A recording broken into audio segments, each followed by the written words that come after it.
Hi guys, welcome back to Christina's Healthy Life. I'm Christina. Today I am reacting to a little reel that Tess Holliday posted, and it's a clip from 60 Minutes of an interview with Dr. Fatima Cody Stanford, and she's a medical doctor, and in this interview she's talking about obesity and generally how genetics play a role in obesity, how doctors don't understand obesity.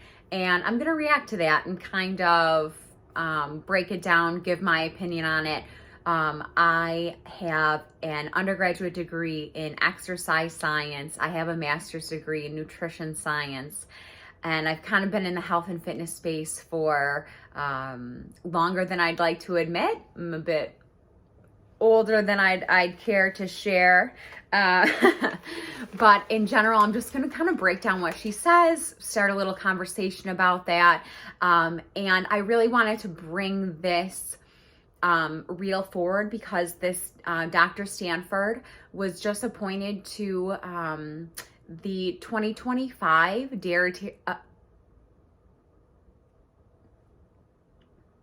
and I really wanted to react to this because this Dr. Stanford was recently appointed to the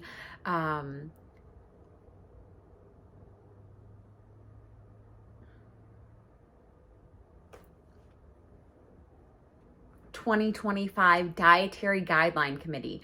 So if you kind of think back to school, learning about either the food pyramid, My Plate, or any of those, this is kind of that same body. So I think they're going to be working on like the newest guidelines that'll come out. And I'm just curious as to kind of what that entail. And if you kind of watch and kind of see what her opinions are, you'll see what I mean. I kind of think she takes a lot of kind of the personal responsibility out of health, weight, obesity.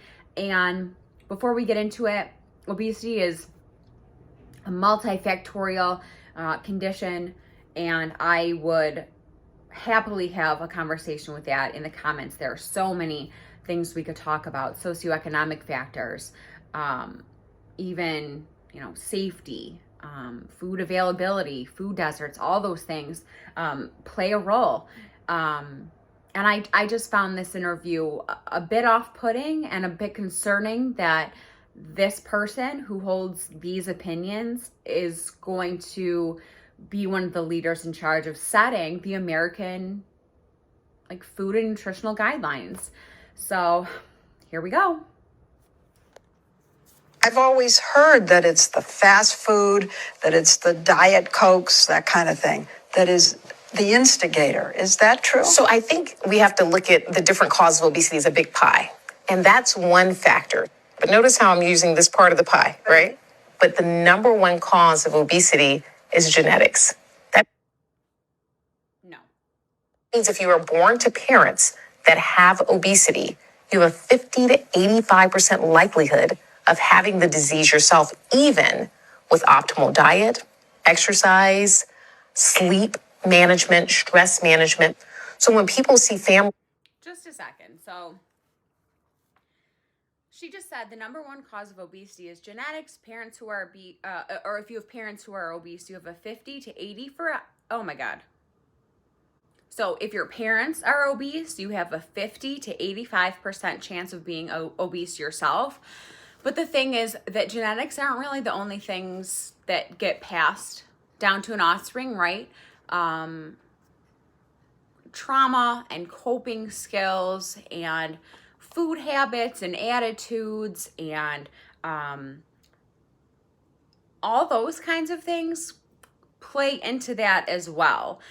It's not just genetics that play that role. And I think to leave out those habits and the impact of nurture over nature is irresponsible.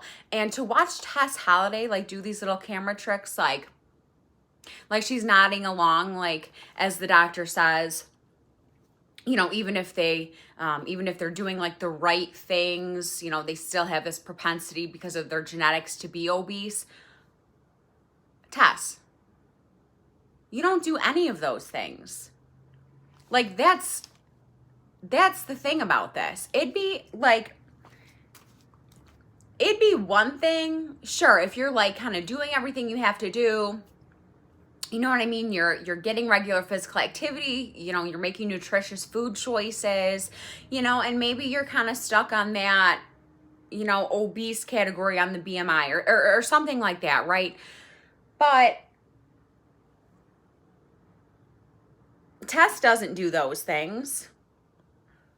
Didn't she post those workout videos like a year ago? I feel like I've never seen them again. And sure, there are things that I do off camera that people don't see.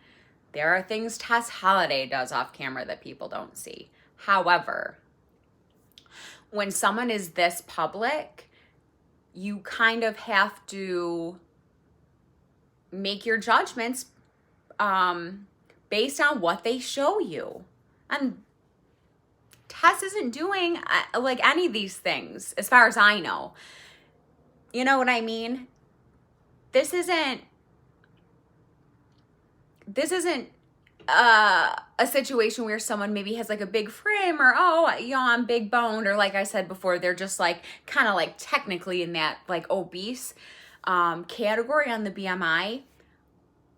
Tess Holliday has to be 400 pounds. I don't know her weight. I genuinely do not. And I don't care what it is. But it's like, come on. All you did was find a doctor to, like, in my opinion, kind of support your bad habits. That have obesity, the assumption is, what are they feeding those kids? Yeah. They're doing something wrong. Actually, do you know this? 79 to 90% of physicians in the United States have significant bias towards individuals that are heavier. Now, doctors listening to me may say, oh, it's not me. Hold your horses, because has that patient come to you and told you, look, doc, I'm eating well. Look, doc, I'm exercising. And the doc says to them, are you sure? I don't believe that that's really what you're doing. Hold on now. Here we go again. Tess Holliday being all like yes girling this girl. Or I'm sorry, this professional female doctor, excuse me.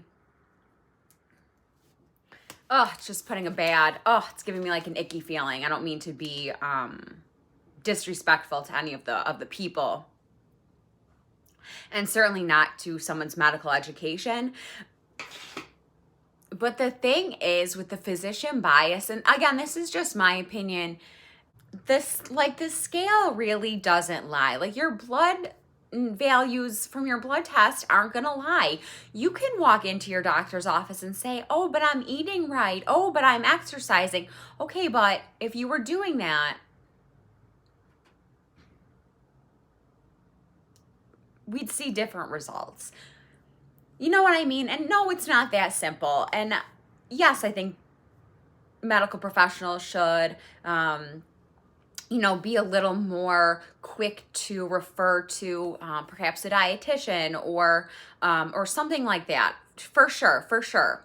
I could go off on a million tangents onto this, but I just want to keep it, I want to stay on my thought here. And again, Tess just like continuing to like, yes, girl, these statements. It's like, Tess, again, like, you're not even doing that stuff. Not from what I can tell. And I also think that there is a difference between a patient going to see a doctor with a complaint, right? Whether it's pain or some sort of symptoms, and sometimes, I'm not saying this never happens, sometimes I do think maybe they get kind of brushed off by their doctor, just kind of like, here we go again. Have you tried losing weight? Sure, I think those things happen, and I think that's horrible. I think you should never feel like judged by someone like that. But at the same time, I sometimes have to ask myself, like, when someone like someone like Tess Holliday goes to the doctor with a complaint. How many times does it happen that the doctor really is ignoring their complaints? And how many times does it happen that that patient with obesity just doesn't want to be told that their pain or whatever condition they're experiencing can be reduced or eliminated by weight loss? I truly wonder how often that happens. Wait, are you saying that doctors don't understand obesity? Doctors? Doctors do not understand obesity. In one of her published Tessa, you don't understand obesity. You just understand being obese.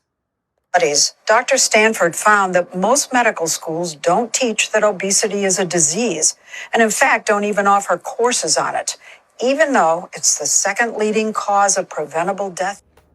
So, doctors don't understand obesity? I don't know. I would argue that they probably do. I didn't go to medical school, so I can't comment on any medical school curriculum. However, I do have to wonder if maybe she's kind of playing with the semantics there a little bit, like that they don't learn about obesity as a disease. Okay, but do they look at it as a symptom?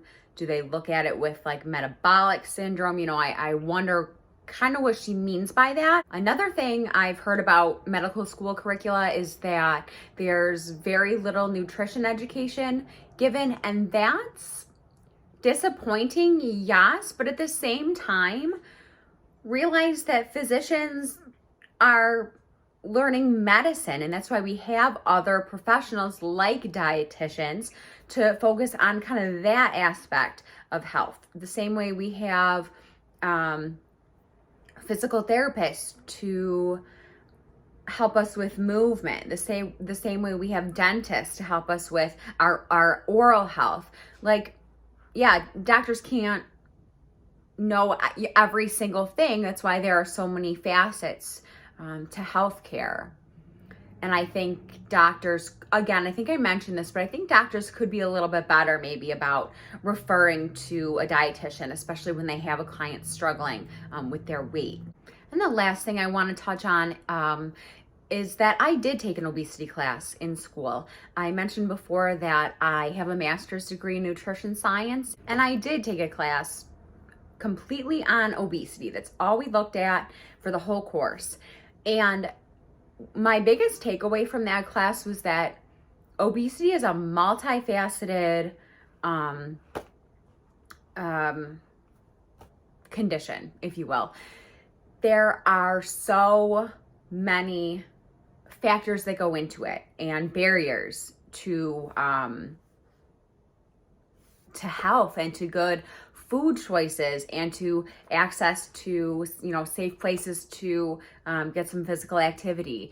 And those things, I would love to have that conversation in the comments about, you know, economic, socioeconomic factors, things like that, because those really play a big role. And I think if the doctor maybe would have commented on those things a little bit, I might have thought differently about it. And again, I'm only seeing what Tess Holliday posted, which again could already have been, you know, manipulated to support her bad habits. You know what I mean? People will do anything to excuse their bad habits. I don't know. That's just my opinion. I'd love to hear what you think.